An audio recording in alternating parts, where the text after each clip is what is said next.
سلام تعنا هبلنا زخبركم تخاتلتي مدوات ريفويس يوتيوب channel كمي تنحو نلومي بزعبا هلو كنزات هاقرنان أبزو باغن أفريقيا زرايو زلو حد يجتمع بالتاتن درسس حتى المدب حيزنا نباخم قريبنا لنا كمدروك سافتا مدبنا مسانا خطنحن كتكاتو لنان بخبري نعدم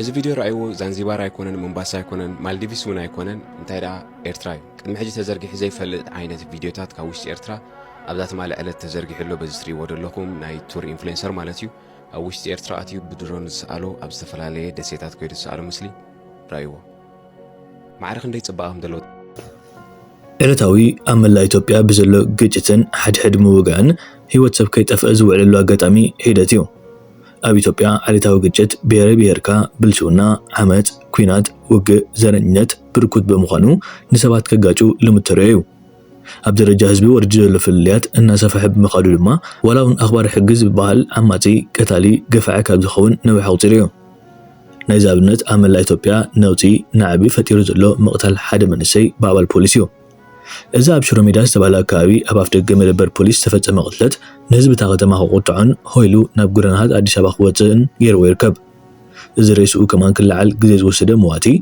بمنتاي مخنات كقتل كيلو مرمرات زدليو كواتقنا بابا البوليس تيد تتوكيسو مواتوغن تأمانات بوليس باي تغزبت يرو الله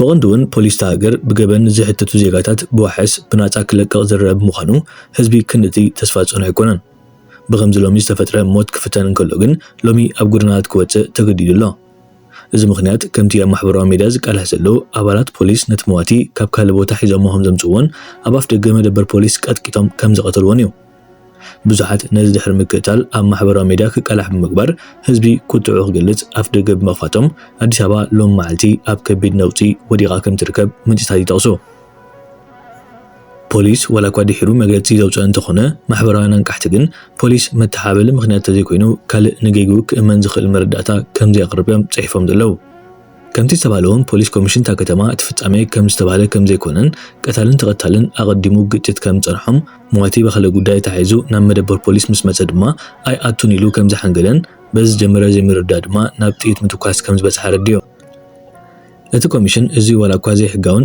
ዘይስነ ምግባራውን እንተኾነ እቲ ግለሰብ ክእዘዝ ከም ዝነበሮን ምስ ኣባላት ፖሊስን ፀጥታን ግጭት ንምፍጣር ክህንደድ ከም ዘይነበሮን ኣብርዮ ይኹን እምበር እቲ ፖሊስ ዝፈፀሞ ገበን ምስቲ ፖሊስ ሒዝዎ ዘሎ ሓላፍነትን ሃገራዊ ምርግፅን ዝፃረር ብምዃኑ ኣብ ትሕቲ ቀይዲ ውዒሉ መርመራን ፍርድን ክወሃቦ ከም ዝኾነ ኣፍሊጡ ኣሎ እዚ ትማል መዓልቲ ኣብ ኣዲስ ኣበባ ዝተፈፀመ ገበን ንሕና ንዓኹም ኣሚንና ንኣቱ ንወፅእ ቀተልትና ድማ ካልኦት ዘይኮኑስ ንስኻትኩም ክትኮኑ ከለኹም ይሕምም እዩ ክብል ተቃውሞ ገሊጹ ኣሎ إذا من كسابي أحمد مرحلة زلو إثيوبيا أهم تبقى كتموتات مسرح من نافشات معدل الجزاوتن معدل ستغرزن كتدهب هي واتساب بخنتو يتفق مهلاو استوعالتات مثلا اتمن قستون زخونا كم يتفتسما بسقطها كحلف مرأيو معرخ ندي أبلع لهزبون قدات هزبن شلالتنت بيسو غمدلو مراقزيو عبدو بافريكا ببزح سبدلون استقلتون زيغاتات تهاجرون من قسي زخونا مقلاتي كوت عيكالن واي كاب تهاجر نموزام زخونا سعري أي قبرن تبايلو يوكاسيو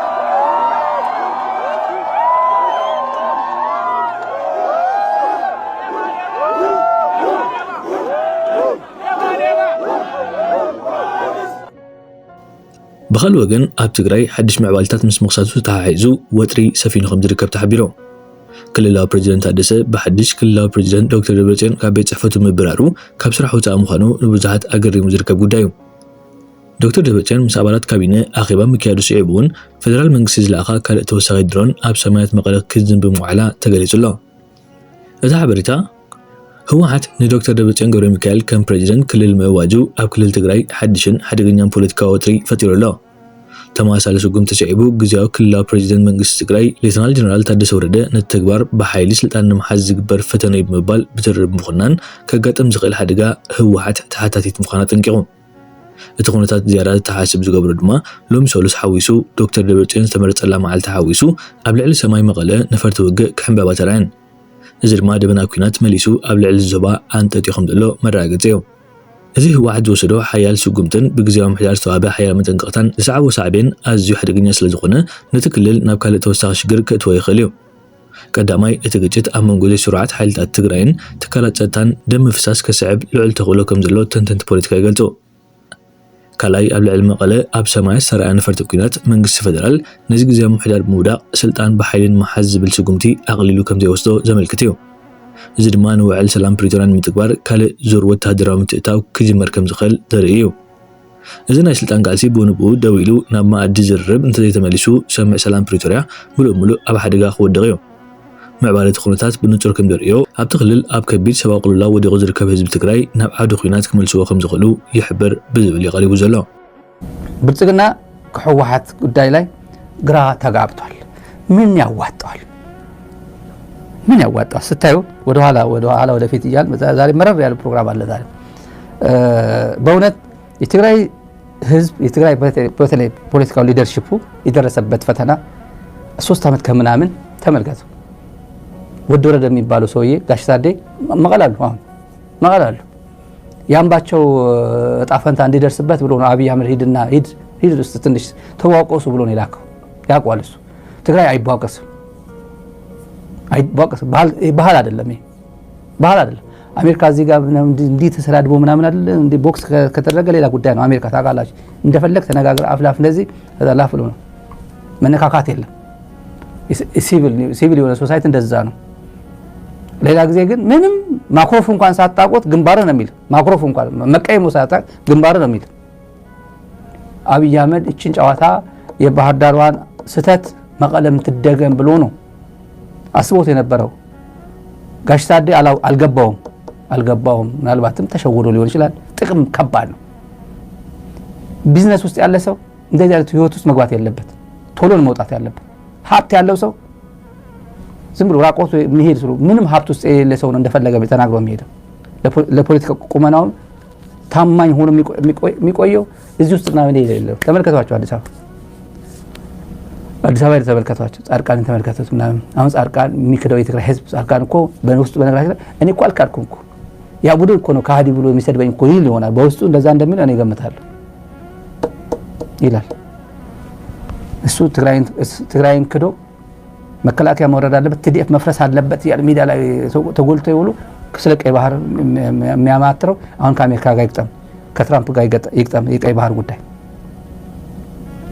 ጉዳይ እና ፕሪቶሪያ ብለው ሲጀምሩ ያ ዶክመንት የትግራይ መግደያ ዶክመንት ነው። ፌር እንዳልሆነ የታወቀ በዛን ሰዓት ጌታቸው የፈረመ ቀን ኮንታክት አድርጌያቸዋለሁ እኔ ትግራይ በዛን ሰዓት በእለቱ ትዝ ይለኛል። ዋስ ጎይንግ ኦን ብዬ አልነገርነውም አሉ። ቪዲዮ አለኝ እኔ የሰራሁት ፕሮግራም በእለቱ የሰራሁት ፕሮግራም አለ ነው ጌታቸው ይሄ እንዲያደርግ አልነገርነውም። በእለቱ የፈረመ ዋስ ጎይንግ ኦን ነው ዶክመንት። ይሄ ጤነኛ አይደለም ምንድነው? በኋላ ሰማ ነው። አብዛኛው ቦታ ሲዝናኑ ሆቴል እንትን ሄደው የሆነች ጸሐፊ አሜሪካዊ ሲቲዝን ሎየር ነበረች ሌጋል ድራፍቲንግ ላይ የምታግዛቸው ምናምን መጨረሻ ላይ አቢዩዝ ተደረገች። እሷም ለቃ ወጣች ከደቡብ አፍሪካ ለቃ ወጣች። ማን አቢዩዝ እንዳደረጋት መገመት ትችላላችሁ። እኔ አይደለም እና የተናገርኩት ዶክተር ፍስሐ ነው የነገረን። ሚዲያ ላይ ነገርን ነው ሚዲያ ላይ እና ዶክመንቱ ጤነኛ እንዳልሆነ ሰዎቹ በትግራይ በኩል ተደራዳሪዎች የነበሩ ሰዎች ራሳቸው ሪኮመንድ እያደረጉ የትግራይ ይሄ ይፍረስልን